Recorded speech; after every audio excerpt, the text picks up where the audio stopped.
All right. I'm gonna need a little bit more of you guys to interact with me for this one. Okay, so I hope that you feel comfortable raising your hand and shouting out answers for me. Okay. All right. All right. How many of you have woken up on a morning and thought to yourself, what is the next box that I need to check?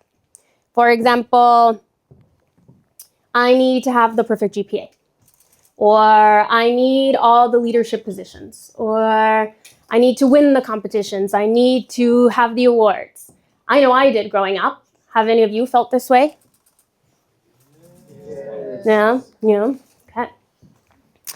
We chase these things because we are told that the goal of life is to be special, right? We are told that we need to be elite, to be the one that stands out. I told myself that if I checked enough of these boxes, some adult would look at me and say, you've made it. You are amazing. You've done it. But no one tells you what the cost of being special truly is. When your identity is built on being the best, you become afraid and terrified of being just average. You stop taking risks, you stop asking questions, and then being special doesn't always feel like a victory. Sometimes it feels like a cage. But what if the opposite was also true? What if being less special, being the underdog, being somebody's second choice, is actually the biggest competitive advantage that you have? In his book, David and Goliath, Malcolm Gladwell tells the story of Caroline Sachs. Caroline was a genius. She loved science and she was amazing at it. So naturally, she went to the special place. The special place being Brown University, an Ivy League school. But once she got there, she was surrounded by other geniuses, and she didn't feel special anymore. She felt average. She felt slow. Gladwell calls this relative deprivation. Because she was a little fish in a big pond, she convinced herself that she was no longer good enough. And then she quit. The world lost an amazing scientist, not because she wasn't capable or because she lacked ability, but because she chose the prestigious special room over the right one. I didn't know this story when I was applying to college. I wanted to be impressive. I was told to be impressive. I was ranked number 2 in my class. I had perfect grades, perfect GPA. I was the president of every club that I could think of, and I applied to all the dream universities, and I had exactly one backup. And then came the letters. We regret to inform you. We regret to inform you. We regret to inform you.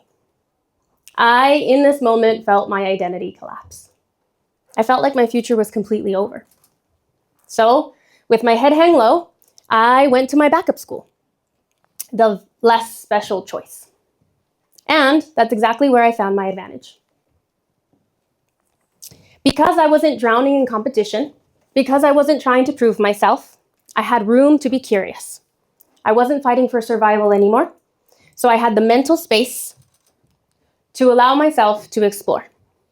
I know that if I would have been at that Ivy League school, I would have been too afraid to quit. I realized that I hated engineering. I realized that I was not meant to be an engineer. And I knew that I wouldn't have realized this if I was at an Ivy League school. Being at my backup school, I was allowed to make the decisions that made me comfortable and proud of who I was becoming. The leadership expert, John C. Maxwell, talks about this in the 15 Laws of Invaluable Growth. He calls it the law of environment. He says that growth thrives in the right soil. For those of you in chemistry, pop quiz, think about diamonds and graphite. What is common about diamonds and graphite? Carbon. They're both made out of carbon. Yes, they have the same potential, right? They have the same atoms. So what makes them different? Yes, beautiful. Pressure. Okay. What makes them pressure? Okay. Under the right conditions, carbon can become a diamond. But put that same carbon in a different environment and it becomes graphite. Graphite is useful still, but do you think about graphite as something full of brilliance? Not really, right? Here's the part that we don't talk about enough. You don't get to choose pressure, but you do get to choose your environment. Staying in a place that makes you feel small and overlooked or out of place does not mean that you are lacking potential. Okay? It just means that you are forming the wrong structure of who you're meant to be. I say you should never stay in a place that makes you feel small just because it looks good on your resume. Okay? Success isn't about the biggest name. We can just look at BTS, right? Everybody knows their comeback is like right around the corner, right? They came from a very less special agency, right? They didn't have the big JYP name. They had no prestige, but that was their advantage. Because nobody was watching them like a hawk, they had the creative freedom to be authentic. They didn't have to fit the perfect mold, and they used their less special status to become themselves, and that is why they are the biggest band in the world. We need to stop obsessing with being the most impressive. I used to think that success meant just being the most impressive. Being the most impressive person in the most impressive room. But being less special gave me something much, much better. It gave me the freedom to find out who I really was. So the next time that you feel that you aren't the special one or the most special one, or you didn't win the award, or you didn't win the competition, or you didn't get the biggest prize, I hope that you can smile. You just gained an advantage. You now have the freedom to grow. You have the space to become your very best. And I think that that's better than just being impressive. Thank you.